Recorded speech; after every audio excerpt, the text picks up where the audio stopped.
এই যে দেখেন দর্শক, টাইগার মুরগি আমি খুব ছোট এনেছিলাম মুরগিগুলি।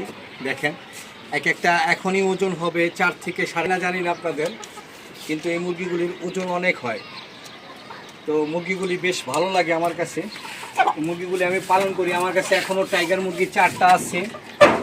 আর দেশি কিছু মুরগি আছে যেগুলি আমি যশোরের থেকে মুরগিগুলি আমি কালেক্ট করেছিলাম। তাদের ধরা, যাই হোক, তাদের ধরা যাবে না। আপনারা এইভাবে একটু দেখেন মুরগিগুলিকে, ছোট সাইজের মুরগি, কিন্তু এটা দেশি, অরিজিনাল দেশি মুরগি। তো এখন তো ডিম পাড়া শুরু করেন এই মুরগিগুলি। কিছু বেগুন চারা আমি গতবার এনেছিলাম, যে কালকে যে দেখলেন ছোট সাইজের, এর আগের ব্লগে দেখছিলেন